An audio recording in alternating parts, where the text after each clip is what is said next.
कल जो मैंने अयान आपको पढ़ाया था वो आपको क्लियर हुआ बेटा? यस सर, लेकिन सर कुछ डाउट्स भी थे, लेकिन आपको मेरी आवाज़ नहीं आ रही थी और ना ही आपकी आवाज़ मुझे आ रही थी ओके लास्ट। ओके, कोई बात नहीं। आज मैं दोबारा से उसी सब चीजों को दोबारा से रिपीट करूंगा। अगर कहीं भी कोई भी प्रॉब्लम होगी you will ask me question and I will answer your question, ठीक है? Okay sir. आज हम सबसे पहले स्टार्ट करेंगे जो हमने कल पढ़ा था उसी को दोबारा से एक बार देखेंगे कि किस तरीके से हम चीजों को करते हैं और सब चीजों को दोबारा से रिस्टार्ट कर रहे हैं। और कोई बच्चा तो नहीं आया अभी तक। Okay fine. So, let me introduce myself. My name is Moin, and I have done my masters from IIT Gandhinagar, and I will be teaching you social science, history, as well as geography. Okay? So, geography में कुछ concepts सबसे पहले हमें समझना जरूरी है जो हम अपनी डेली लाइफ में वर्ड्स को यूज करते हैं। पॉलिटिक्स क्या होती है? पॉलिटिकल थ्योरी का मतलब क्या होता है? पॉलिटिकल साइंस क्या होती है? स्टेट का मतलब क्या होता है? गवर्नमेंट का मतलब क्या होता है? नेशन पढ़ते हैं, नेशनलिज्म होता है, पेट्रियोटिज्म होता है। इन सब के बीच में क्या डिफरेंस होता है? और दूसरा, स्टेट बनता कैसे है? आइडिया ऑफ कॉन्स्टिट्यूशन कहाँ से आया है? जब हम कॉन्स्टिट्यूशन की बात करते हैं, चैप्टर नंबर 1 की बात करते हैं, उसका मतलब एक्चुअली है क्या? किस तरीके से ये सारी चीजें इवोल्व हुई हैं? इन सब चीजों को हम पॉलिटिकल थ्योरी के अंदर पढ़ते हैं। सबसे पहली चीज आपको ये पता होनी चाहिए कि जब हम पॉलिटिकल थ्योरी के बारे में बात करते हैं उसका एग्जैक्ट मतलब क्या होता है। जब हम पॉलिटिक्स की बात करते हैं तो पॉलिटिकल थ्योरी और पॉलिटिकल फिलॉसफी, पॉलिटिक्स के बीच में डिफरेंस क्या है, ये जब कंसेप्चुअल अंडरस्टैंडिंग आपके बीच में हो जाएगी तब आपके लिए जब भी आप बुक्स के अंदर इन वर्ड्स को रीड करेंगे तब आपके सामने कोई प्रॉब्लम नहीं आने वाली है। सबसे पहले हम बात करते हैं व्हाट इज पॉलिटिकल थ्योरी। कुछ भी राइट मत करिएगा, सब कुछ आपको आपकी पीपीटी, आपकी पीडीएफ के अंदर मिल जाएगा। अभी आप सिर्फ समझिए यहाँ पे। Political theory, political science, political philosophy,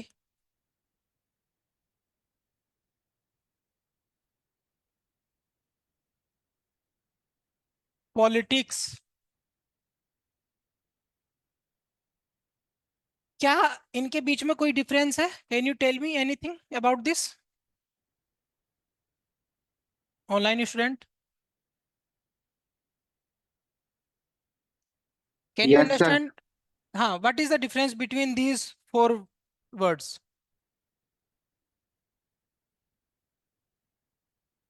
sir जो पॉलिटिक्स होता है उसको मतलब जैसे पॉलिटिकल फिलोसफी है, तो वो हम्म। इस चीज को करता है क्या होना चाहिए, व्हाट ऑट टू बी।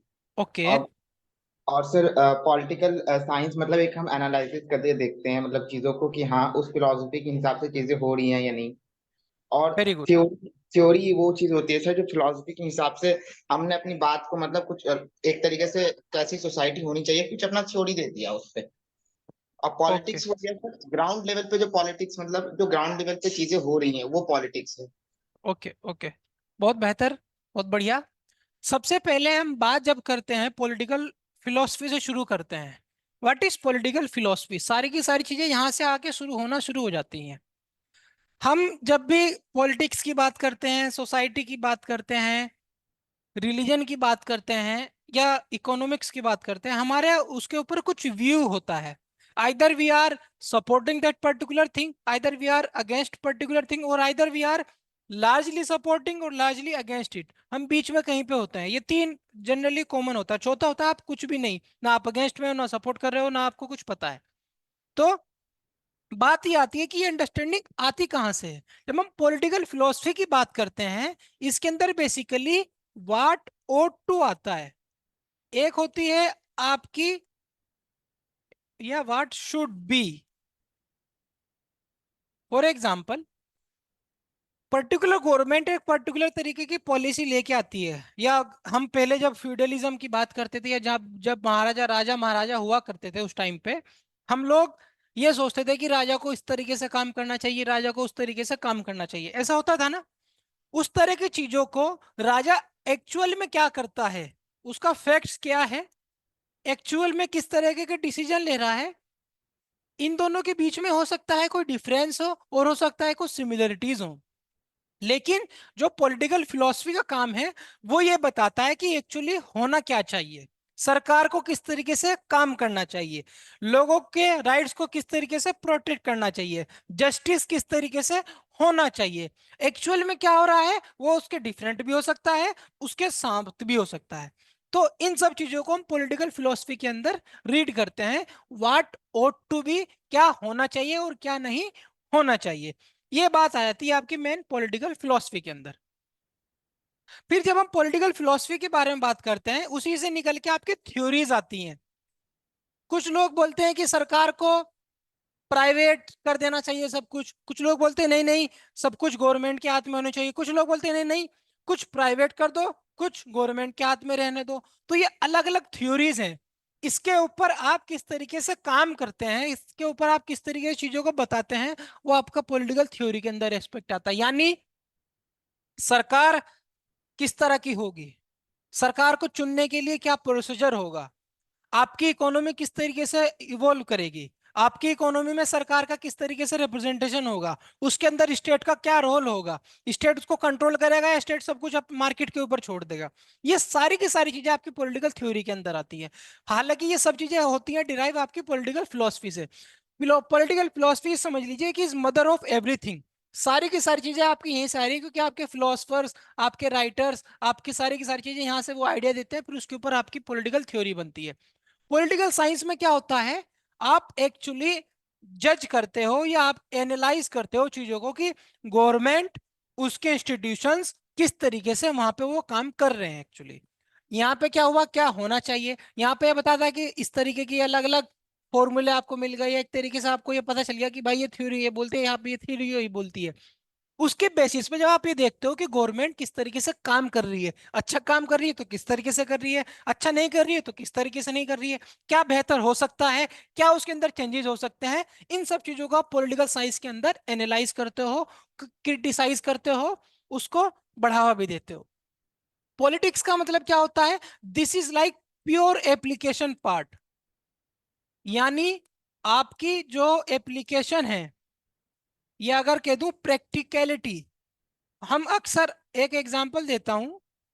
अगर हमारे बीच में कोई दोस्त होता है या कोई हमारा ग्रुप होता है, उसके अंदर कोई इंसान सबसे ज्यादा अपने बारे में बात करता है या इस तरीके से चीजों को करता है कि उसका अपना पर्सनल इंटरेस्ट जो हो उसके अंदर सर्व हो, पर्सनल इंटरेस्ट।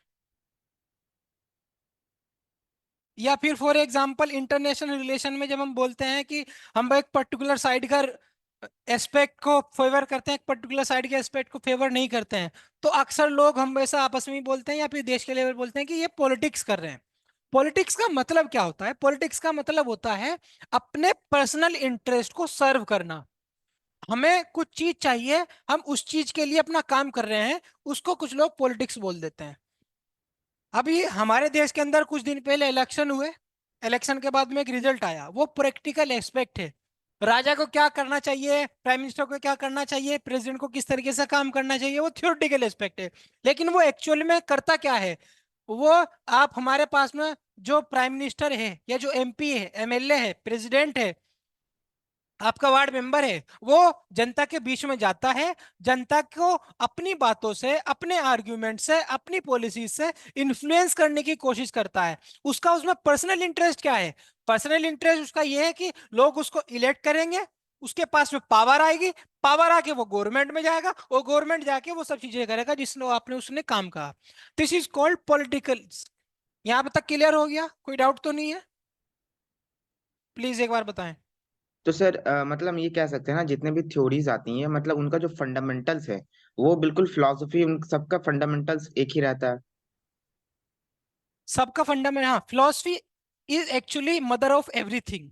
जब भी अगर फॉर एग्जांपल आप मान लो कॉमर्स के अंदर भी पीएचडी कर रहे हैं तो वहां पे भी फिलोसफी बोला जाता है, क्योंकि फिलोसफी ही सारी चीजों को ड्राइव करती है। आइडिया कहाँ से आ रहा है ये मैटर करता है।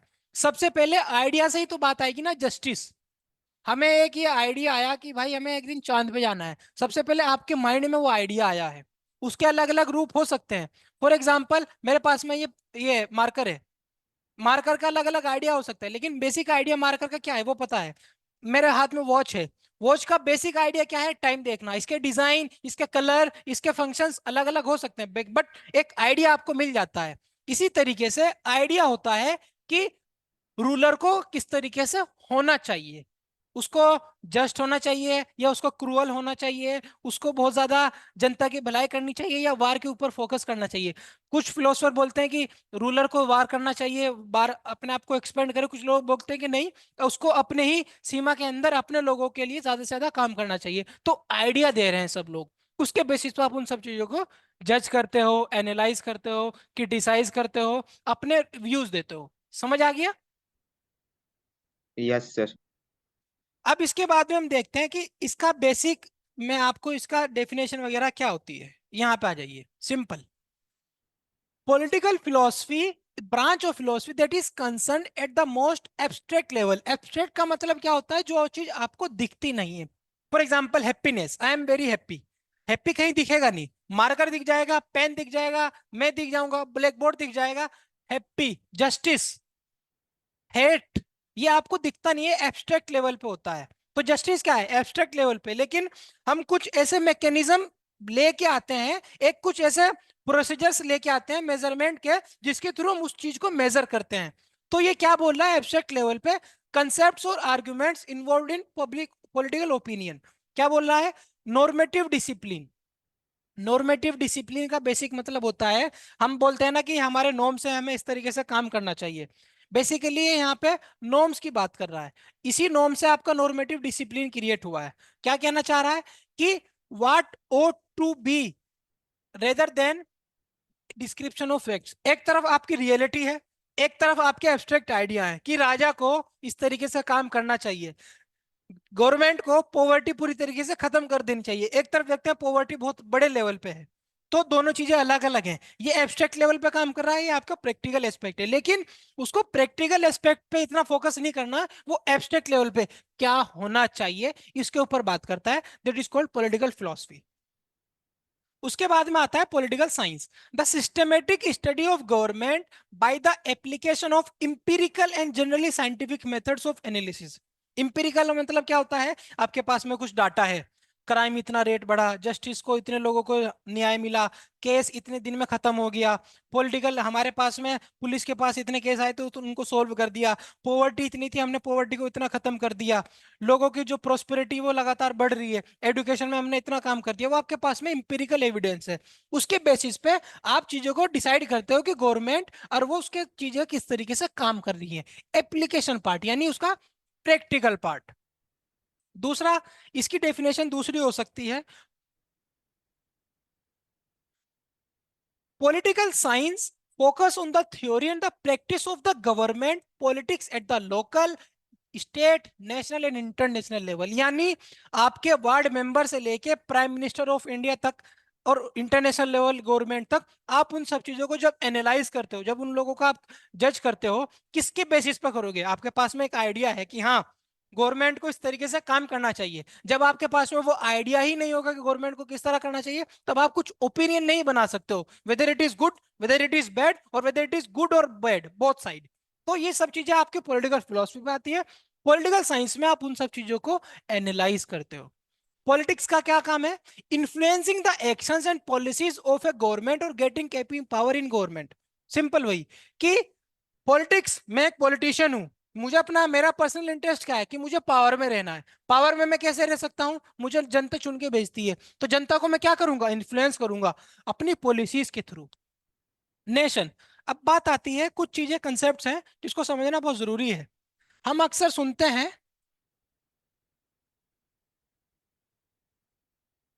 Nation, nationalism, state, government, sovereignty. ये कुछ बेसिक टर्मिनोलॉजीज होती हैं जो हमारे सामने अक्सर डेली लाइफ में, या हम कहीं ना कहीं इन सब चीजों को पढ़ते हैं, समझते हैं। What is nation? सर जब हम कोई भी कंट्री है उसकी जो नींव होती है, जब हम्म। वो उस फाउंडेशन जो उसका बेसिस अगर कोई कल्चर हो गया, कोई हम्म। रिलीजियन हो गया, या हम्म। कोई रेस हो गया, उस बेसिस पे जब हम एक कंट्री बनाते हैं तो वो नेशन कहलाता है। अब जैसे एग्जांपल पाकिस्तान वो नेशन है, इंडिया नेशन नहीं है। उसके बाद इंडिया, इंडिया एक नेशन नहीं है? नहीं सर। कैसे? सर क्योंकि हमारे इंडिया में सर हमने हमारे जो फाउंडेशन जैसे हम देखते हैं हमारा कॉन्स्टिट्यूशन कहता है कि इंडिया एक सेकुलर कंट्री है। मतलब हम्म। हमारी जो कंट्री है सर यहाँ डाइवर्सिटी है। और तो हम्म। हमने अपना जो फाउंडेशन रखा अपने कंट्री का, वो कोई रिलीजन कोई कोई particular culture I would say, hmm. Particular religion particular कोई रेस की फाउंडेशन पे हमने नहीं रखा। हमारे यहाँ कल्चर। Culture okay. के हिसाब बोलिए से हम, बोलिए। तो इसलिए सर मुझे लगता है कि मतलब हमारा कंट्री सर नेशन नहीं है। Okay fine. सबसे पहले बात करते हैं नेशन की। I would give you one example. सबसे पहले इसी पे आ जाते हैं कि कल्चर क्या होता है। इसी से शुरू करते हैं सबसे पहले। What is culture? कल्चर को अगर मैं आपको लैंग्वेज में सिंपल बोलूं, a way of life. Simple language में व्हाट डज इट मीन? इसका मतलब यह है कि फॉर एग्जाम्पल आप सुबह में उठते हैं, आप सबसे पहले अपने पेरेंट्स को देखते हैं, अपने रिलेटिव्स को देखते हैं, आप उनको विश करते हैं। आपका और आपके पेरेंट्स के बीच में कैसा रिलेशनशिप है, it is also part of culture. How? For example आपको घर पे बोला गया कि भाई आपको 8 बजे तक सुबह उठना है, आप सो रहे हैं 10 बजे तक, तो आपको कोई उठाने नहीं आएगा। हो सकता है आपको उसके लिए डांट पड़ जाए। आपको, हमारे यहाँ पे अक्सर होता है कि मारना पीटना चल जाता, अभी कम हो गया है, बट अभी भी आप देखोगे तो माँ बाप आपको सुबह सुबह प्यार में 2 4 लगा देते हैं, चप्पल आएगा आपको उठाने के लिए। लेकिन वेस्टर्न कंट्रीज में ऐसा नहीं है। दे कैन नॉट बीट और they can not heckled their children. वहां पे अगर आप ऐसा करेंगे तो बच्चा फोन करेगा, पुलिस को बुलाएगा, आपके माँ बाप ने अंदर जेल में। एक तो ये पॉइंट। दूसरा, आपके पेरेंट्स भी एक एडल्ट मेल और एडल्ट फीमेल हैं, उनके बीच में किस तरीके का रिलेशनशिप है। इंडियन सोसाइटी के अंदर जनरली एक क्या होता है कि जो मेल मेंबर होता है वो ब्रेड विनर होता है, यानी बाहर काम कमाई करेगा, घर में वो पैसा लेके आएगा। जो फीमेल होगी वो घर का पूरा देखभाल करेगी, बच्चों को पालेगी। ये सब चीजें होती हैं। लेकिन वेस्ट में अगर आप देखोगे, वहां पे मेल और फीमेल दोनों काम करते हैं। वहां पे ऐसा नहीं है कि सिर्फ फीमेल को ही पूरे बच्चे पालने हैं, घर का देखना, बट दोनों चीज देखेंगे। फिर उसके अलावा आप जो चीज बोलते हो, आपने गुड मॉर्निंग बोला, अस्सलाम वालेकुम बोला, वाहेगुरु बोला, राम राम बोला, जय जगन्नाथ बोला, ये सारी की सारी चीजें आपके कल्चर का पार्ट होती है। तो आप किस तरह का खाना खाते हो, कोई मछली खाता है, कोई अंडा खाता है, कोई दूध पीता है, कोई चाय पीता है, ये सब चीजें क्या है, कल्चर है। फिर आप किस तरह की ड्रेस पहनते हो, कोई हिजाब लगाता है, कोई साड़ी पहनता है, कोई धोती बांध के रखता है, कोई ऐसे शॉर्ट्स में चलता है, कोई पैंट शर्ट पहनता है, कोई कुर्ता पजामा पहनता है, कोई शेरवानी पहनता है, कोई टोपी लगाता है, कोई गांधीयन टोपी लगाता है। क्या है, कल्चर का पार्ट है। आपके रिलीजियस सिंबल्स, आपके रिलीजियस प्लेसेस भी अलग अलग हो सकते हैं। कोई मंदिर जाता है, कोई मस्जिद जाता है, कोई चर्च जाता है, कोई गुरुद्वारा जाता है। ये सारी की सारी चीजें आपकी इंडियन सोसाइटी को एक मल्टी कल्चरल सोसाइटी बनाती हैं, जो कि वेस्ट में थोड़ा सा डिफरेंट है। तो India is a nation, definitely India अपने आप में एक नेशन है, but Nations among a nation. तो ये कहना कि इंडिया एक नेशन नहीं है, it's not a good thing, because India is a nation in itself. और हमारा जो नेशन है वो पिछले 5,000 साल से चलता हुआ आ रहा है। हमारी सिविलाइजेशन, हमारा कल्चर, हमारी हिस्ट्री, हमारी इथनिसिटी, ये सेम नहीं है। पाकिस्तान जो बना, पाकिस्तान एक पर्टिकुलर रिलीजन के नाम पे बना, बट इंडिया के अंदर multi religious, multi cultural, multi linguistic identity है। यही इंडिया की खूबसूरती है कि इतनी बड़ी डाइवर्सिटी होने के बावजूद भी हिंदुस्तान के अंदर अलग अलग अपने आप में छोटे छोटे एक नेशंस हो सकते हैं, बट उन सब में एक अपनी एक particular identity, that is your Indian. तो सर आपके एक इंडियन आइडेंटिटी होती है। अगर इंडिया नेशन है तो हम्म। इंडियन नेशन का फाउंडेशन क्या है, किस बेसिस पे इसको आप नेशन कह रहे हैं, क्या है मतलब कोई कल्चर कोई रिलीजन क्या है फिर इसका हाँ, बेसिस। आपका कल्चर, आपकी इथनिसिटी, आपका हिस्ट्री, आपकी लैंग्वेज, ये सारे की सारी इंडिया की, इंडिया को एक मल्टी कल्चरल नेशन बनाते हैं। सर लेकिन ये तो अलग अलग। पर्टिकुलर नहीं है ना, एक हम्म। पर्टिकुलर के साथ सर कहा जाता है नेशन की जो फिलॉसफी दी गई थी। हम्म। नेशन जब राइज ऑफ नेशनलिज्म होता है यूरोप में, जो हमने हम्म। क्लास में पढ़ा, जैसे फ्रांस है, फ्रांस में हम्म। एक पर्टिकुलर रेस था, उस हिसाब से उनकी जो है उन्होंने अपने आप को जो है अपना एक नेशन ओके, बनाया। Got it your point. देखिए, जो यूरोपियन आइडिया ऑफ नेशनलिज्म है, इसको समझिएगा। Idea of nationalism, idea of nationalism different हो सकता है ना। वहां पे one language, one religion, one culture. Europe के अंदर जनरली जो इटली इटालियन बोलने वाले होंगे वो इटली बन गए, जो फ्रेंच बोलने वाले होंगे फ्रांस बन गया, जो इंग्लिश बोलने वाले होंगे वो इंग्लिश बन गया, जो जर्मन बोलने वाले होंगे वो जर्मनी बन गया। रिलीजन मोर और लेस सबका क्रिश्चियनिटी था, अलग अलग सेक्ट थे, या तो कोई कैथोलिक है या कोई प्रोटेस्टेंट है, बट एक रिलीजन है। कल्चर मैंने आपको बता दिया। तो ये सारे ज्यादातर यूरोप के अंदर सिमिलरिटीज थी। But it does not mean कि जो यूरोप अपना आइडिया ऑफ नेशनलिज्म बोल रहा है वो पूरी दुनिया का आइडिया ऑफ नेशनलिज्म हो। You have to understand the diversity among this. First point. Second point, India idea of यूरोपीय का नेशनलिज्म इंडिया के नेशनलिज्म में इस वजह से नहीं होता है क्योंकि इंडिया के अंदर multi religious, multi linguistic, multi cultural society है। That's the basic difference between European idea of nationalism and Indian idea of nationalism. Hindustan पूरी दुनिया को यह दिखाता है कि भाई सिर्फ आप इन्हीं बेसिस पे अपना एक नहीं बना सकते हो, बल्कि आप मल्टीपल आइडेंटिटीज के थ्रू भी अपने आप को, देश को बना के रख सकते हो। And this has given to the world.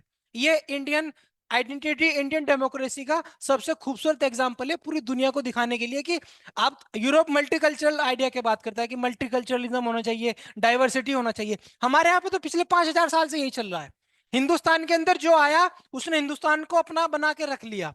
कुछ हिंदुस्तान के अंदर आइडिया को कल्चर किया, कुछ अपना आप में अडॉप्ट किया। तो ये लगातार चलता हुआ आ रहा है और लगातार ये चलता रहेगा। इतना समझ आ गया? Yes sir. क्लियर हो गया अब?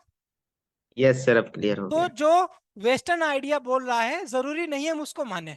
You must understand this. हमारी भी अपनी एक संस्कृति है, हमारा भी अपना एक इतिहास है। वो साझा इतिहास क्या बोलता है कि बाहर से भी जो लोग आए वो हिंदुस्तान के अंदर बस के रह गए। मुगल आए हिंदुस्तान के होकर रह गए, आर्यंस आए हिंदुस्तान के होकर रह गए। हालांकि इसके ऊपर डिबेट है कि आर्यन सच में सेंट्रल एशिया से आए थे या वो हिंदुस्तान के ही थे।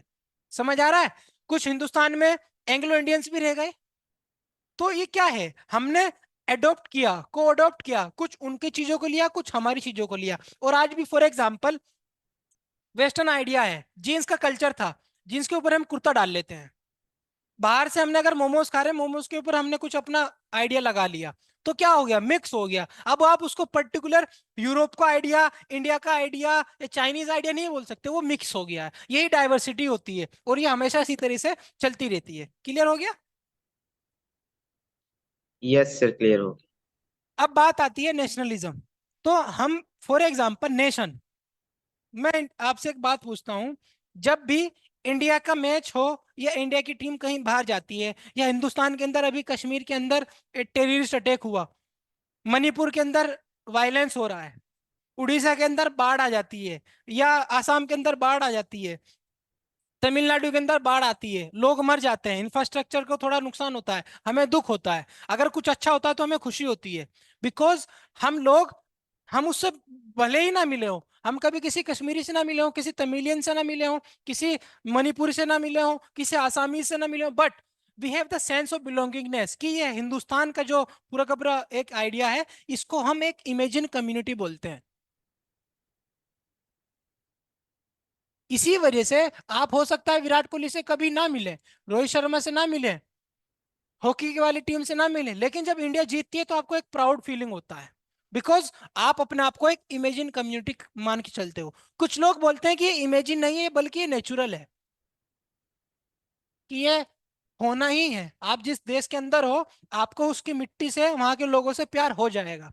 जब, लेकिन अगर हम इस आइडिया पे चलेंगे कि एक नेशन होना चाहिए, एक मतलब नेशनलिज्म में one nation one language one culture, तो आप देख सकते हैं हिंदुस्तान में, मतलब हिंदुस्तान में हर 10 किलोमीटर के बाद में आपकी लैंग्वेज, आपका कल्चर, आपकी डाइवर्सिटी, आपका फूड, आपका रहना कहना, सब कुछ चेंज हो जाता है। तो कितने सारे नेशंस बन जाएंगे। समझ आ रहा है? यही हिंदुस्तान की खूबसूरती है। अब बात आती है नेशनलिज्म।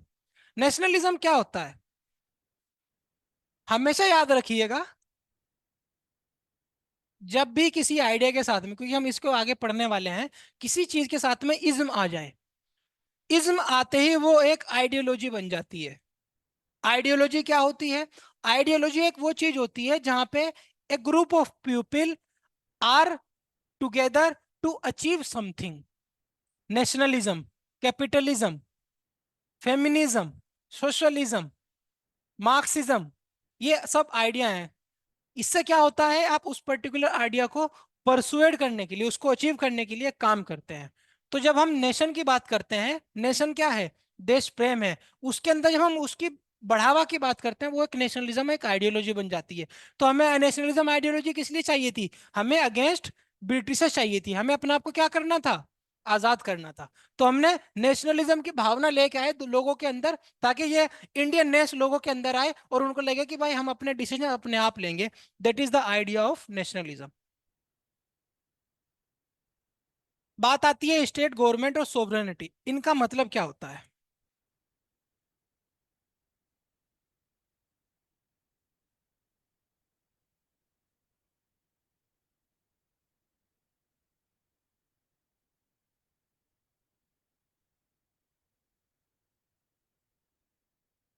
सबसे पहले आप ये समझ लीजिए कि इसको लिख लीजिए, nation is an imagine community, state is permanent.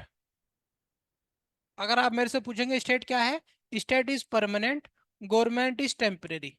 Right it down, फिर मैं आपको एक्सप्लेन कर दूंगा इनका मतलब क्या होता है।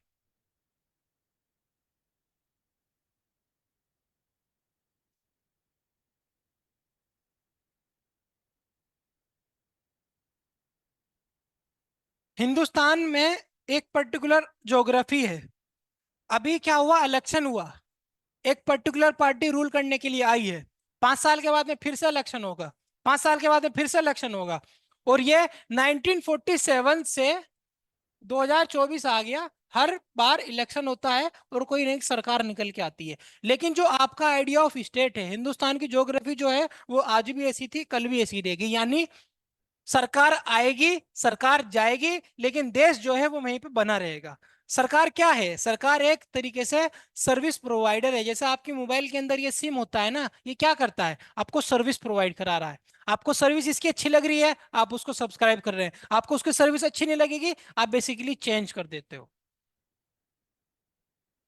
तो गवर्नमेंट स्टेट के बिहाफ पे आपको रूल करती है, आपको रेगुलेट करती है, आपके लिए पॉलिसीज बनाती है, आपके लिए लॉज बनाती है। आपको अच्छा नहीं लग रहा, 5 साल में चेंज कर दो। That is the basic point, कि government is temporary, government may come, government may go, but state is permanent, state is there and state will always be there. इतना समझ आ गया। अब बात आती है कि इस स्टेट के अंदर होती क्या क्या चीजें हैं। हम कभी कभी कंफ्यूज हो जाते हैं, जैसे हमारे यहाँ पे यूपी है, बिहार है, दिल्ली है, ये वो वाला स्टेट नहीं है। इसके बेसिकली 4 कंपोनेंट्स होते हैं। जब तक ये 4 कंपोनेंट आपस में नहीं मिलेंगे, तब तक आप किसी चीज को स्टेट नहीं बोलेंगे, कंट्री या देश नहीं बोलेंगे।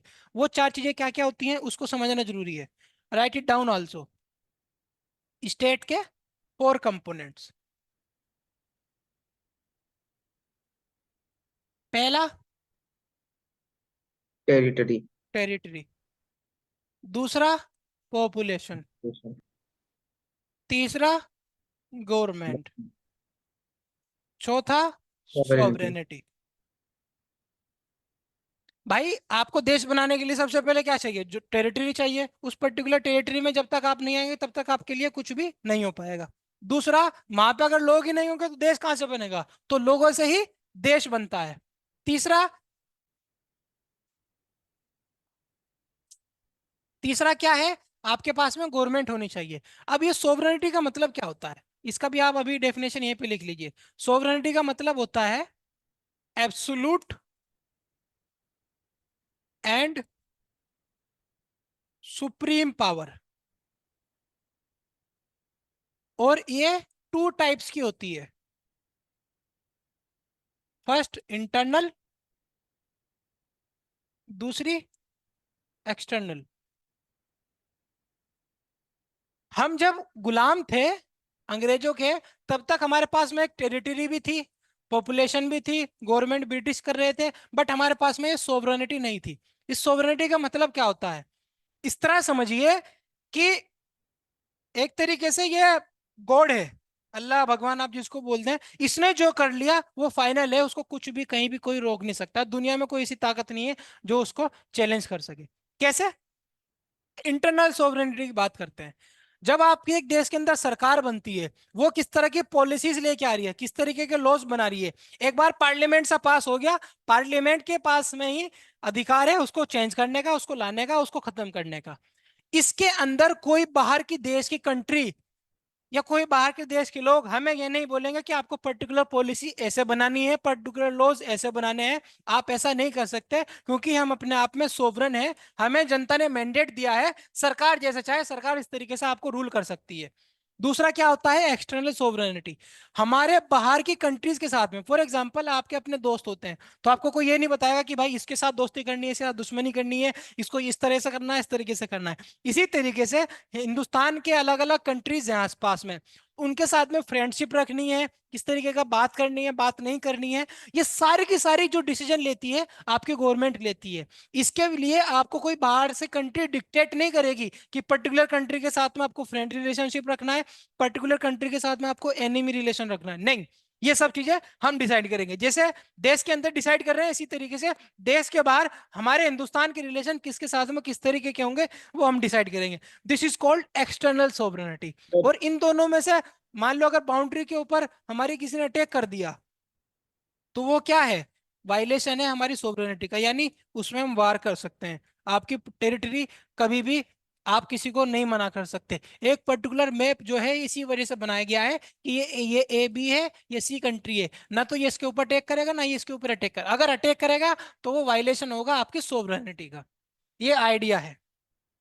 सर जैसे कि आजकल जैसे यूनाइटेड नेशंस बन गए हैं, सर क्या हम्म। आपको लगता है कि ये सब ऑर्गेनाइजेशंस कहीं ना कहीं मतलब डायरेक्टली तो मतलब नहीं कर रहे, लेकिन कहीं ना कहीं, जैसे अब इंडिया है सर, अब हमारी जो फॉरेन पॉलिसीज हैं, तो अब हम we are also non permanent member of United Nations. Hmm. अब सर हम अपने जो फॉरेन पॉलिसीज बना रहे हैं, कहीं ना कहीं हमें जो थोड़ा बहुत एक प्रेशर झेलना पड़ता है यूएन की तरफ से, और वो कहीं ना कहीं पार्लियामेंट में जो लॉज पास होते हैं उसको थोड़ा बहुत कहीं ना कहीं इनडायरेक्टली से इन्फ्लुएंस करता है। या फॉर तो क्या, एग्जांपल। फॉर एग्जाम्पल जैसे कि हम अभी हमने देखा इसराइल और गाजा में। हम्म। सो जैसे कि इसराइल, मान लीजिए इसराइल की अपनी सॉवरेनिटी ये है कि वो जो चाहता है मतलब ह्यूमन राइट्स को भले ही वो वायलेट करके गाजा पट्टी पे हमला कर रहा है, अब यूएन की ह्यूमन तरफ राइट्स से को, वायलेट करके।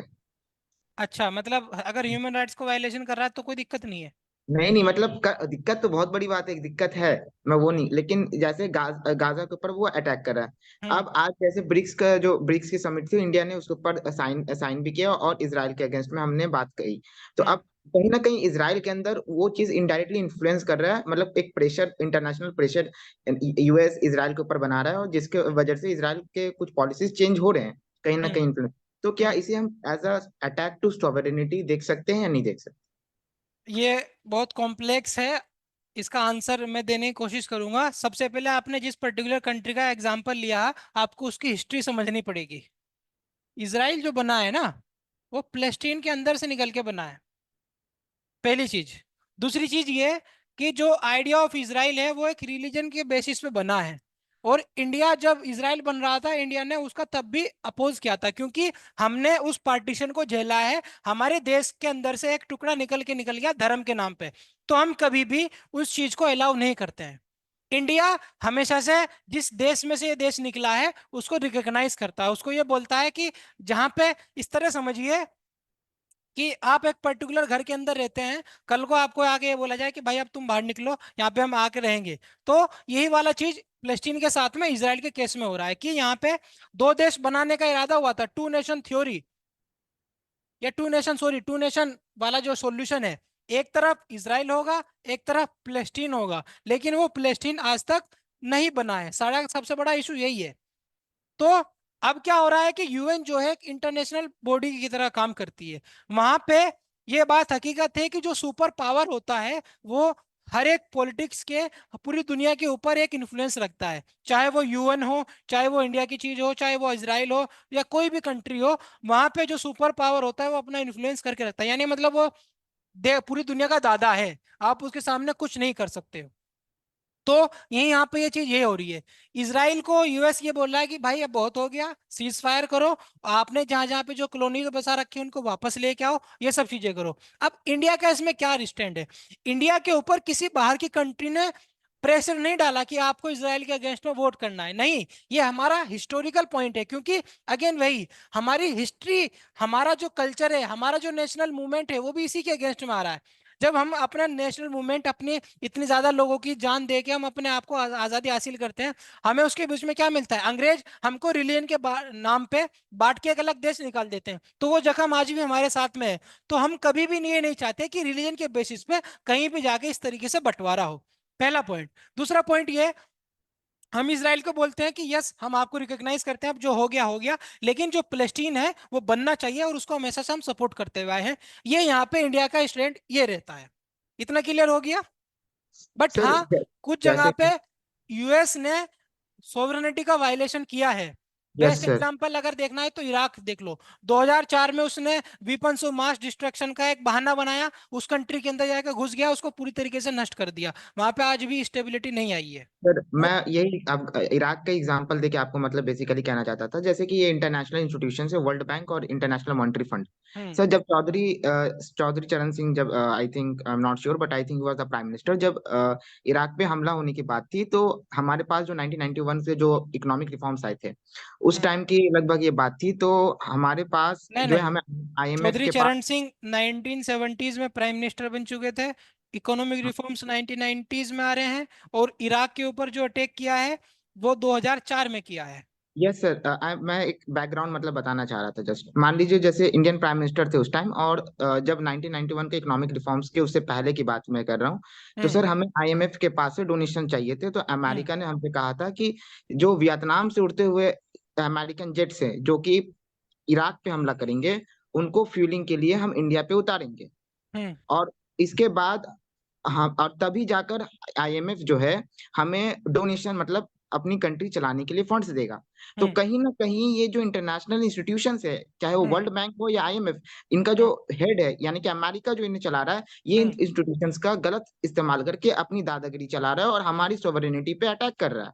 हम्म तो इस पे आपका क्या कहना है? बेसिक पॉइंट ये है कि वही जो बताया, दुनिया का दादा है वो।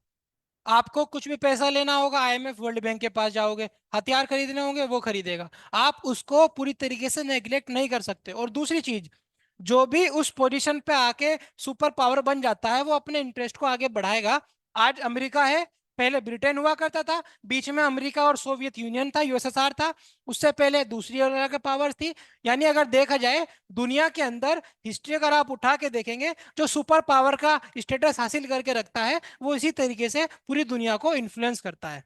Yes it is wrong, but at the same time it is the fact and you cannot do anything with this. You have to deal, you have to navigate with this. कुछ आपको अपने इंटरेस्ट को छोड़ना पड़ेगा, कुछ उनको मानना पड़ेगा, तभी आप चीजों को सेल थ्रू कर सकते हो। हम दिस इज ऐसा द क्यों ओनली नहीं रीजन। कर आपका सर? बेस्ट रीजन क्या हो सकता है? आप अपना इंटरनल मैकेनिज्म, आप अपनी देश की कैपेसिटी को इतना ज्यादा बड़ा कर लो कि आप उस पावर पे पहुंच जाओ जहां पे आपको कोई भी कुछ भी डिक्टेट करने की पोजीशन में ना हो। वो कैसे होगा?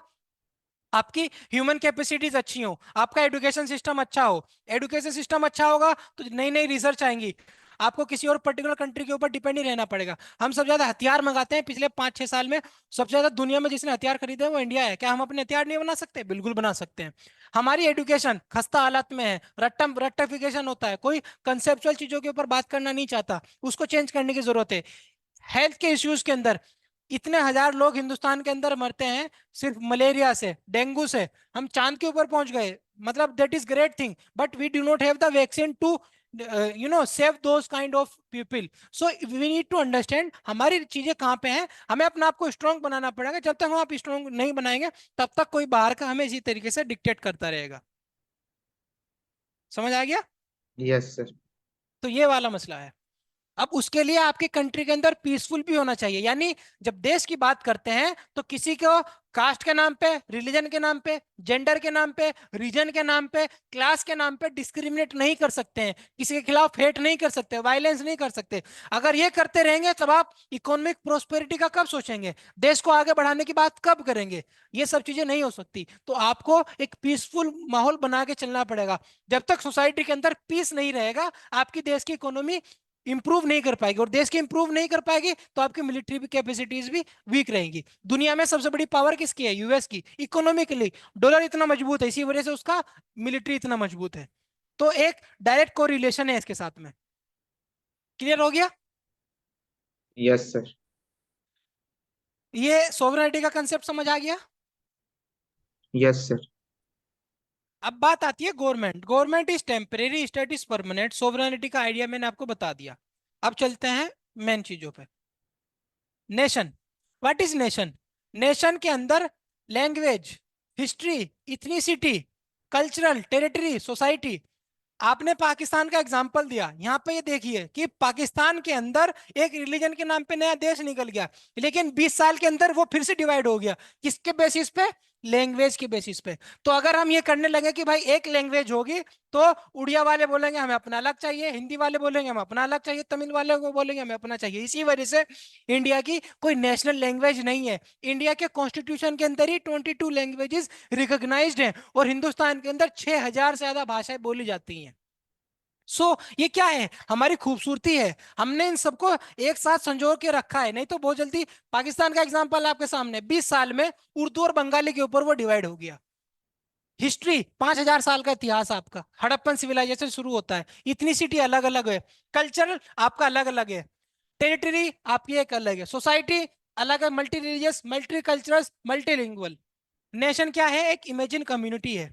स्टेट क्या होता है? एक परमानेंट चीज है। स्टेट के चार कंपोनेंट है: population, territory, government and sovereignty. Government is temporary. Government की दूसरी काम क्या है? The political system by which a country और ए कम्युनिटी इज एडमिनिस्ट्रेड और रेगुलेटेड। जो एक कंट्री है, गवर्नमेंट क्या करती है? या तो उसको रेगुलेट करती है और एडमिनिस्ट्रेट करती है। इतना समझ आ गया? Yes sir. यहाँ तक कोई डाउट तो नहीं है? No sir. अब बात आती है पर्टिकुलर, ये हो गया आपकी जो बेसिक टर्मिनोलॉजीज थी। अब हम अपने चैप्टर के ऊपर आएंगे, जिस चैप्टर का नाम है constitution at work, chapter number 1 in the Indian constitution.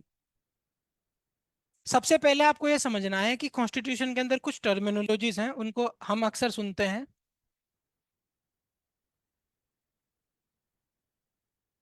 एक होता है पार्ट्स, एक होता है आर्टिकल्स, एक होता है शेड्यूल।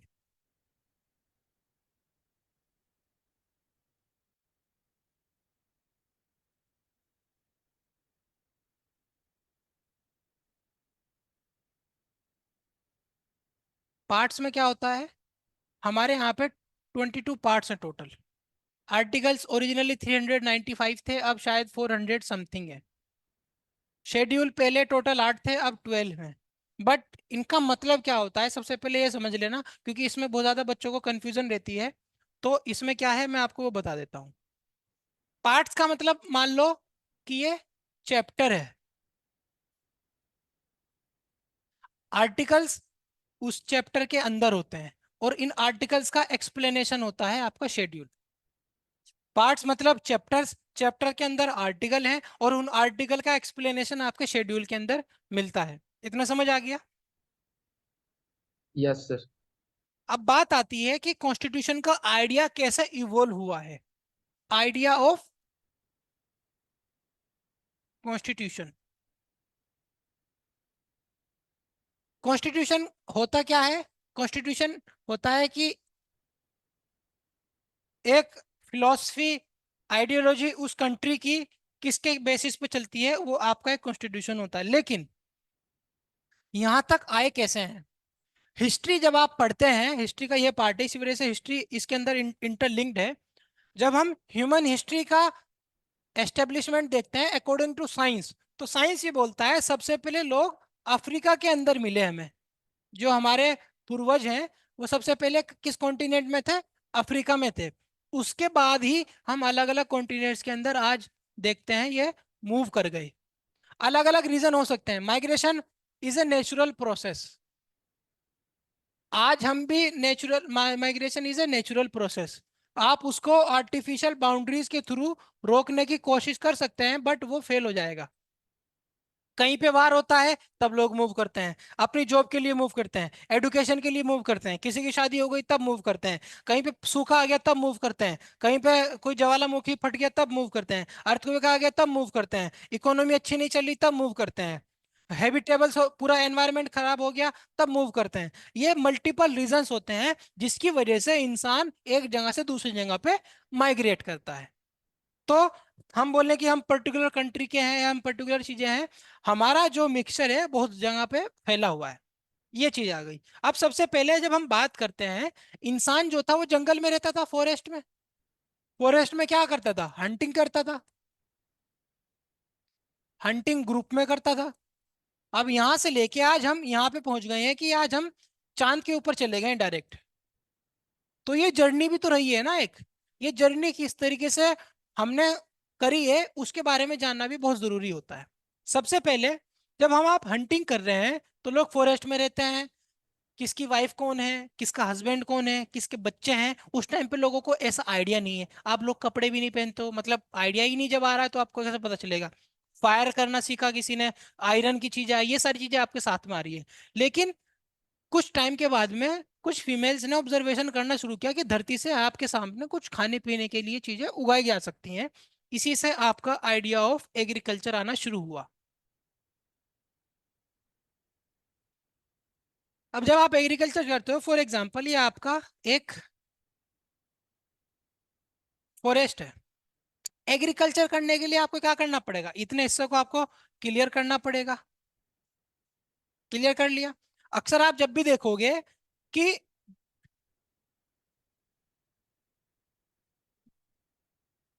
एक सेकंड,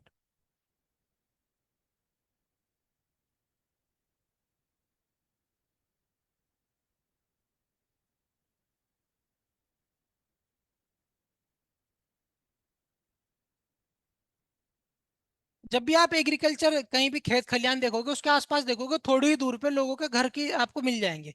मान लीजिए यहाँ पे घर क्यों इसलिए चाहिए, ताकि यहाँ पे देख सकें पानी में इनको सही चाहिए, कोई दिक्कत तो नहीं है। आपने यहाँ पे घर बनाना शुरू कर दिया, आपने ये लैंड का एरिया इसको भी आपने क्लियर कर लिया। अब पहले तो आप जंगल में रह रहे हैं, यहाँ पे आपको कुछ आइडिया नहीं, लेकिन जब आप यहाँ पे सारे के सारे लोग एक साथ तो नहीं रह सकते। तब एक आइडिया आया, एक फीमेल, एक मेल, ये दोनों हस्बैंड और वाइफ, इनके जो बच्चे होंगे उनके वो चिल्ड्रन कहलाएंगे। और आइडिया ऑफ फैमिली आता है आपका। इसी तरीके से एक फैमिली, दो फैमिली, तीन फैमिली अलग अलग होंगी। तो इसी से आपका एक नया चीज क्या निकल के आया? सोसाइटी। अब ऐसा तो है नहीं सब कुछ इनके बीच में हंकी डोरी चल रहा है। कुछ प्रॉब्लम्स भी हो सकते हैं, कुछ कंफ्लिक्ट भी हो सकता है। उसको आपको सोल्व करना है। उस सोल्व को करने के लिए क्या चाहिए आपको? पॉलिटी। पॉलिटी समझ आ गया। अब उसके बाद में जब आपने यहाँ तक समाज को आपने कर लिया, उसके बाद में पहले तो आपने अपने चीजों को खुद से ही समझा लिया कि भाई ये हमारा एक नेता है, या जो है हमारा ये राजा है, या हमारा ये एक तरीके से सरदार है। अगर हमारे पास में कुछ भी प्रॉब्लम होगा हम सरदार के पास चले जाएंगे, सरदार हमारी चीजों को सोल्व कर देगा। लेकिन ह्यूमन टेंडेंसी होती है कि पावर जितनी आती है, ह्यूमन डिजायर होती है more and more and more. Prime minister भी होता है, चीफ मिनिस्टर भी होता है, एमएलए एमपी, जो आपका वार्ड मेंबर भी होता है, वो चाहता है कि भाई मैं ये इलेक्शन जीतता रहूं, क्योंकि उसकी डिजायर है कि लगातार वो चीजें करता रहे। इसी तरीके से जो मान लीजिए एक कॉलोनी है, यहाँ पे है एक कॉलोनी, यहाँ पे है, तो ये भी सोचेगा कि भाई इसको बड़ा कर लेता हूँ, फिर इसको और बड़ा कर लेता हूँ। इसी तरीके से आपका आइडिया ऑफ किंगडम आया। अब आपके बड़े बड़े किंगडम होने लगे। किंग है आपका। अब ये किंग की बात आप क्यों मान रहे हैं? एक तो रीजन है कि फोर्स है आपके पास में, ताकत के बल पे मान रहे हैं। लेकिन हर वक्त डर भी तो लगा रहता है ना कि भाई ये ना मार दे, वो ना मार दे। तो किंग अपने आप में पावरफुल है, बट उसको क्या चाहिए? उसने बोला कि मैं मैसेंजर ऑफ गॉड हूं, जो मुझे गॉड ने भेजा है क्या करने के लिए? आपके ऊपर रूल करने के लिए। तो इसने रिलीजन का सहारा भी यहाँ पे लेना शुरू कर दिया। अब क्या होता है? यहाँ पे किंगशिप चल रही है, राजा चल रहा है, राजा के लगातार वार हो रहे हैं। जनता अच्छी भी है, जनता सुखी भी है, राजा को फर्क भी पड़ता है, राजा को फर्क भी नहीं पड़ता है। अब यहाँ पे आइडिया आता है, लोग ये बोलते हैं कि भाई एक बात बताओ, गॉड के बच्चे तो हम भी हैं, तो तुम में ऐसा कौन सी खास बात है कि भाई तुमको रूल करने के लिए बजाय हम भी तो अपना आप रूल कर सकते हैं। तब यहाँ से आइडिया निकल के आया, आइडिया ऑफ इक्वेलिटी का, यानी सब लोग बराबर हैं। Idea of freedom, idea of constitution, और अगर बोल दूं आइडिया ऑफ डेमोक्रेसी। जंगल में थे, एग्रीकल्चर आया, polity I, family I, society I, फिर बड़े बड़े किंगडम आए। किंगडम में राजा ने बोला कि धर्म का हूँ, फिर उन्होंने बोला कि भाई तुम कौन हो, हम भी करेंगे। इक्वलिटी का आइडिया, फ्रीडम का आइडिया, कॉन्स्टिट्यूशन का आइडिया। अब ये इक्वलिटी जो है, हो सकता है यहाँ पे ठीक रहे, लेकिन अगले ही तरफ जाएंगे तो इक्वलिटी का आइडिया डिफरेंट हो सकता है, फ्रीडम का आइडिया डिफरेंट हो सकता है। हिंदुस्तान के अंदर आपको फ्रीडम ऑफ स्पीच है, लेकिन ऐसा नहीं है कि जिस तरीके से यूरोपियन कंट्रीज में है। स्वीडन के अंदर कुरान शरीफ को जला के फाड़ दिया, वहां पे आप रिलीजन की पावर, वहां पे आप इस तरह से पावर कर सकते हैं, लेकिन हिंदुस्तान के अंदर इतना करोगे तो बहुत बड़ी आग फैल जाएगी, आपके ऊपर रेस्ट्रिक्शंस हैं। तो आइडिया ऑफ फ्रीडम तो आपके पास मिल गया, लेकिन कुछ यहाँ पे रेस्ट्रिक्शंस हैं, कुछ जगह पे कोई रेस्ट्रिक्शंस नहीं है, कुछ भी खाओ कुछ भी पियो, हिंदुस्तान के अंदर भी। लेकिन एक लेवल पे जब पब्लिक मोरालिटी की बात आती है, लॉ एंड ऑर्डर की बात आती है, friendly relation with other countries की बात आती है, तब आपके ऊपर रेस्ट्रिक्शंस को इम्पोज किया जा सकता है। कॉन्स्टिट्यूशन, ये सारी की सारी चीजें लगातार चल रही हैं, कुछ जगह पे आज भी ये नहीं मिला है।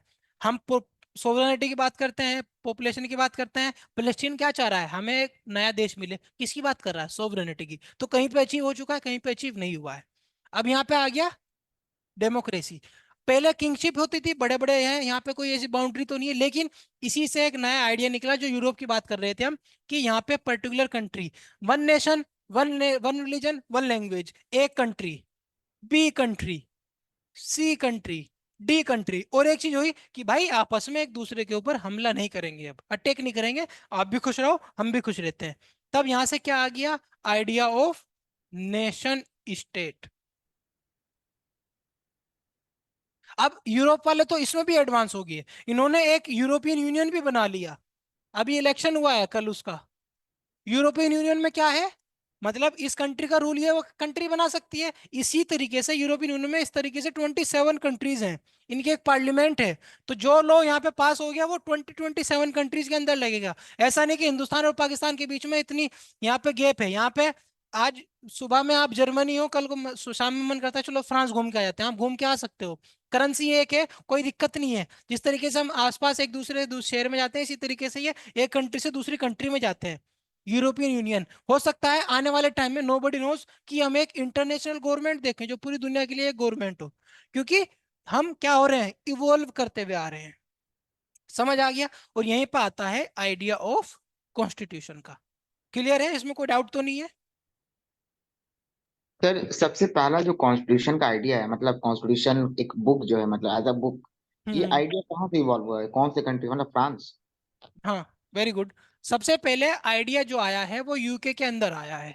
यूके के अंदर मैग्ना कार्टा बोलते हैं इसको। ऐसा बोलते हैं कि हिंदुस्तान के अंदर भी अलग अलग था।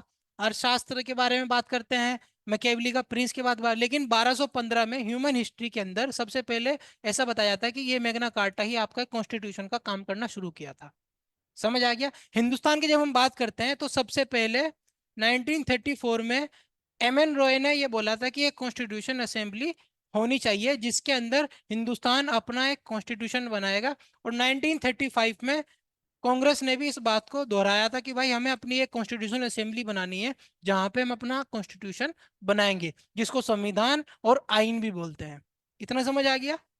तो सर क्या हमारे एंशियंट हिस्ट्री में जैसे चाणक्य हो गए, तो उन्होंने क्या कॉन्स्टिट्यूशन हाँ, के? उस टाइम पे उन्होंने अलग अलग इस तरीके की पॉलिटिकल फिलोसफी होती है ना, बुक्स लिखते हैं, उसने अर्थशास्त्र लिखी थी। अर्थशास्त्र के बारे में आप पढ़ेंगे, उसमें इकोनॉमिक्स है, उसमें पॉलिटिक्स है, उसमें इंटरनेशनल रिलेशन है, राजा को किस तरीके से काम करना चाहिए, इकोनॉमी किस तरीके से मूव करेगी, सोसाइटी में किसके ऊपर काम किलेगा। मनुस्मृति आती है, मनु ने लिखी थी, उसके अंदर laws and rules and regulations थे। सोसाइटी प्रॉब्लमेटिक हो सकती है, कुछ के लिए ठीक लगता है कि भाई ये लोग ये काम करेंगे, ये लोग ये काम करेंगे, उसने डिवीजन कर दिया लेबर का। तो ये सारी की सारी चीजें आ रही हैं उस टाइम पे। हालांकि एक जगह पे इक्वलिटी नहीं थी, किसी को फ्रीडम मिल रहा है, किसी को फ्रीडम नहीं मिल रहा है। किसी ने एक कायम हिंदुस्तान के अंदर जब आप बात करते हैं वोट की, अडानी हो या एक रिक्शा वाला हो, सबकी वोट की वैल्यू एक है। ऐसा तो नहीं कि अडानी की वैल्यू 5 है, इसकी एक है, नहीं, सबका एक है। अडानी प्राइम मिनिस्टर ने मर्डर किया हो, चोरी की हो, कि एक रिक्शा वाले ने चोरी करी हो, सबके लिए आइडिया सिर्फ एक ही है, सबको चोरी की सजा एक मिलेगी, जिसको आप बोलते हो रूल ऑफ लॉ। अब ऐसा नहीं है कि भाई राजा ने बोल दिया आपको ऐसा करना पड़ेगा। इतना समझ आ गया? Yes sir. कोई डाउट तो नहीं है? No sir. हम्म। तो यहां तक बात हो गई कि भाई हमने आइडिया ऑफ कॉन्स्टिट्यूशन की बात कर ली, कॉन्स्टिट्यूशन के बारे में हम बात करना शुरू कर रहे हैं। और सबसे पहले जब हम हिंदुस्तान के अंदर बात करते हैं तो ये वाली चीज आती है। तो देखो हम कहाँ से कहाँ तक आ गए, जंगल से लेके एग्रीकल्चर, एग्रीकल्चर से किंगडम, फिर किंगडम से लेके फ्रीडम, फ्रीडम इक्वलिटी और कॉन्स्टिट्यूशन और nation state. Is that clear? कोई डाउट तो नहीं है? Hello? No sir, no doubt. Okay, now come to the basic point, few terms related to the constitution.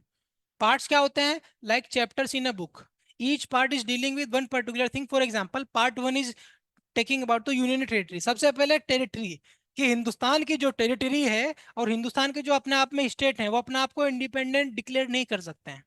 अगर कोई भी ऐसा करने की कोशिश करेगा, अगर कोई भी ऐसा करने की कोशिश करेगा तो यूनियन गवर्नमेंट क्या करेगी, उसको पनिश कर सकती है। तो हिंदुस्तान के अंदर अलग अलग मिलिटेंसी चली है, खालिस्तानी मूवमेंट चला है, कश्मीर का मूवमेंट चला है, अलग करने की बात करिए, लेकिन ऐसा आप नहीं कर सकते हो। आप कुछ बात कर सकते हो, कुछ बातें नहीं कर सकते हो, ये दोनों काम होता है। आर्टिकल्स क्या होता है? They are the inside the parts, each part has many articles, part one has talking about the one two four, if any article as a हाँ, अगर किसी भी आर्टिकल के अंदर आपको कैपिटल अल्फाबेट मिलता है यानी उसमें कॉन्स्टिट्यूशन अमेंडमेंट हुआ है। अगर कॉन्स्टिट्यूशन अमेंडमेंट की बात होती है यानी उसके अंदर कुछ हमने चेंजेस करके उसको ऐड किया है। उसके अलग अलग प्रोसीजर होते हैं, simple majority, special majority. Special majority में भी दो तरह की मेजोरिटी होती है।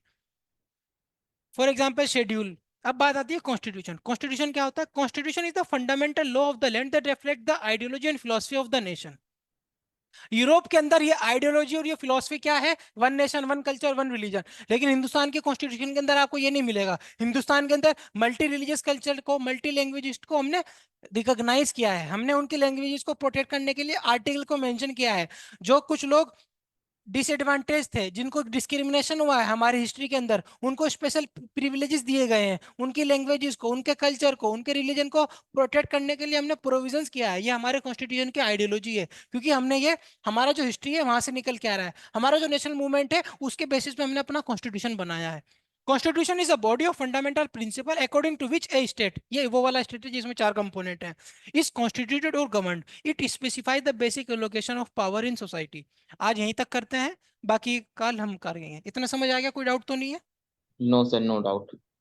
कल please read chapter number one, constitution at work, then we will move forward. Okay, thank you. Okay. तो सर चैप्टर नंबर 1 मतलब आप इसी तरह पढ़ाएंगे मतलब चीजों को? तो नहीं समझ आ रहा है या कुछ में कुछ चेंजेस करने हैं? उससे मतलब समझ में तो आ रहा है, जैसे आपने आज चैप्टर 1 मतलब खत्म कर दिया।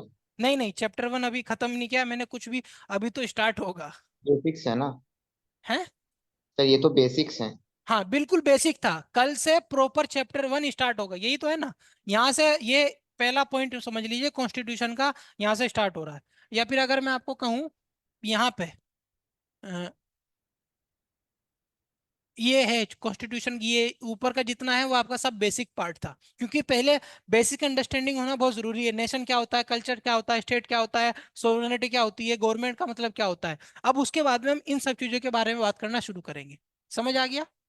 क्योंकि ठीक है। फैक्चुअल अंडरस्टैंडिंग और कंसेप्चुअल अंडरस्टैंडिंग बहुत जरूरी होती है, तभी इन सब चीजों को हम बेहतर तरीके से समझ पाएंगे। अभी कुछ भी स्टार्ट नहीं हुआ है, चैप्टर नंबर वन हम कल से स्टार्ट करेंगे। आज तो एक ओवरव्यू दिया है, political science, political theory, political philosophy, क्या क्या मतलब होता है, उनके बीच में क्या क्या डिफरेंस होता है। Is that clear? Yes sir, आपसे मतलब एनसीईआरटी कवर करेंगे, यूपीएससी के अंदाज में मतलब वो कुछ एक्स्ट्रा भी रहेगा?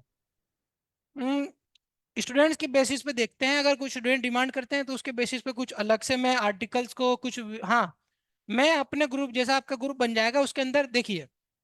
यूपीएससी के लिए अगर आप मेरे से पूछेंगे, आज मैंने आपको कल भी क्लास के अंदर कहा था, न्यूज़पेपर आप कंपलसरी अपना पढ़ना शुरू कर दीजिए, या तो इंडियन एक्सप्रेस हो या द हिंदू हो।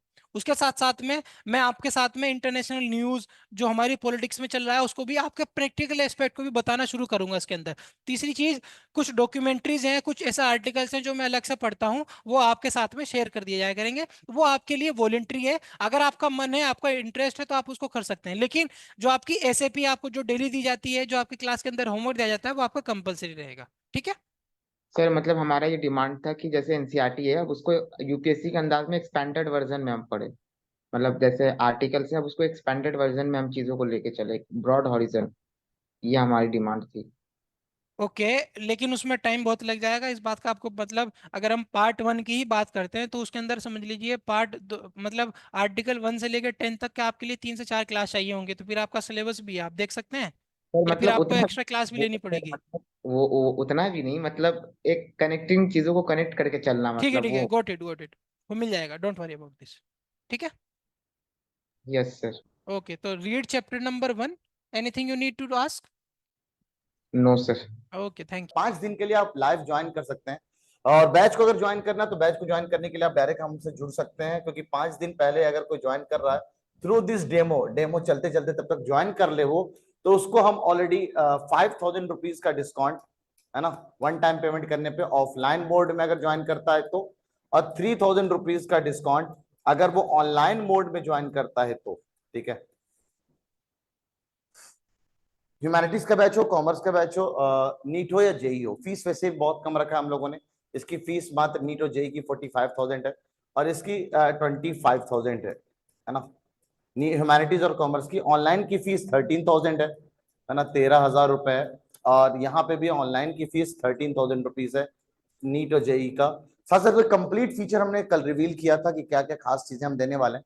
ये बताना जरूरी था कि हम लोग जो डेमो बैच दे रहे थे चैनल पे, स्पेसिफिक चैनल हमारा बनाया है नीट और जेई के लिए, जिसका लिंक हमने ऑलरेडी डिस्क्रिप्शन में आपको दे रखा है। बाकी हर अपने सोर्सेज पे हमने इसको शेयर कर रखा है, तो आप वहां पर जाकर के हमारे चैनल को सब्सक्राइब कर सकते हैं, specially for NEET JEE and humanities and commerce. ठीक है। आज से क्लासेस शुरू है, 5 दिन का फ्री डेमो है, फिर 5 दिन का फ्री डेमो, एक दिन लो, 2 दिन, 3 दिन, 4 दिन, इनफैक्ट हम संडे का टेस्ट जो नीट जेई पैटर्न पे हम ले रहे हैं वो भी हम आपको फ्री में दे रहे हैं। फ्री एक्सेस लेने के लिए आपको हमारे ऐप पे आना पड़ेगा, और ऐप में जुड़ने के लिए आपको इस नंबर पे कांटेक्ट करना पड़ेगा ना। इस नंबर पे कांटेक्ट करके आप हमारे ऐप में जुड़ करके और आप डायरेक्ट 1-to-1 अपने टीचर से डाउट पूछ सकते हैं, और एसएपीज जो हम देंगे उसका आप लाइव वर्जन ले सकते हैं, उसका फायदा उठा सकते हैं। तो YouTube पे कराने से बेहतर ये डिसाइड हुआ है कि हम आपको ऐप के अंदर, आप हमारे इमेज क्लास के ऐप में, इनफैक्ट लेक्चर हम बिल्कुल डाउनलोड, लेक्चर हम प्रीमियर कर देंगे अगले दिन। जो भी वीडियोस हम पढ़ाएंगे, जो भी हम लेक्चर्स पढ़ाएंगे, उसको अगले दिन प्रीमियर कर देंगे। तो एक छोटा सा इंफॉर्मेशन देने के लिए हम लाइव आए थे आपको, खासकर कि आप हमारा नीट जेई का 11th का इन शानदार फैकल्टीज के साथ जुनून बैच ज्वाइन कर सकते हैं। और ह्यूमैनिटीज एंड कॉमर्स की ये शानदार टीम है, और नीट और जेई की ये शानदार टीम है। ठीक है बच्चों, मिलते हैं जल्दी। शाम में 4 बजे से बैचेस हैं, तो आप जल्द से जल्द ज्वाइन कर लें, डेमो है 5 दिन का। ठीक है, बाय बाय, अल्लाह हाफिज। कांटेक्ट नंबर ये दे रखा है, आप ज्वाइन करने के लिए नंबर दे रखा है, इस नंबर पे कांटेक्ट कर सकते हैं। वैसे पूरी टीम ना, ये ह्यूमैनिटीज और कॉमर्स की जो पूरी टीम है ये आपको देख सकते हैं, सारी चीजें हम लोगों ने कल बता दिया है क्या क्या खास है। ये फैकल्टीज हैं नीट और जेई के लिए, और कुछ कुछ हमारे पुराने रिजल्ट्स हैं, उसके बाद कुछ नए फीचर्स जो हम लोगों ने रिवील किए हैं। ये सारे शानदार फीचर्स के साथ हम लोग आए हैं इस बार नीट और जेई के लिए। ये शानदार फीचर है, कुछ शानदार फीचर है, और ये यूनिक फीचर है, जो अलग चीज है हमारे लिए, है ना। तो मल्टी स्टेज मॉनिटरिंग के साथ ये क्लास की टाइमिंग थी जिससे आपको डेमो बैच करना है। ये मॉड्यूल और बैग वगैरह हम लोग देने वाले हैं, और ये फीस है जिसके बारे में मैं अभी बता रहा था आपको, जिसपे मैंने ऑलरेडी 5,000 रुपीज का डिस्काउंट दे दिया है। जब तक डेमो चल रहा है तब तक आप ज्वाइन कर लें अगर, तो 5,000 रुपीज का डिस्काउंट है ये, अब -5,000, सिर्फ 40,000 रुपीज में, जिसमें जीएसटी ऑलरेडी इंक्लूडेड रहेगा, मॉड्यूल इंक्लूडेड रहेगा। ठीक है, सेम 3,000 रुपीज का डिस्काउंट है यहाँ पे, यहाँ पे भी 3,000 रुपए का डिस्काउंट है। ठीक है, और इसकी फीस अब 10,000 रुपए हो जाएगी, कंप्लीट फीस, जिसमें 3,000 रुपए का जो मॉड्यूल है वो भी हम उनको सेंड करेंगे उनके पोस्टल एड्रेस पे, ऑनलाइन वाले बच्चों, और ऑफलाइन वाले को तो मॉड्यूल मिलेगा ही। अब इस बैच की फीस मात्र 20,000 रुपीज है। टिल आप 5 दिन का मौका है, आप डेमो लेते रहे और बैच को ज्वाइन करते रहे। और बैच ज्वाइन करने के लिए सेंटर्स हैं, हमारे सेंटर्स पे आके भी बैच का डिटेल ऑफलाइन मोड में हमसे पढ़ सकते हैं। ठीक है, चलिए, अल्लाह हाफिज।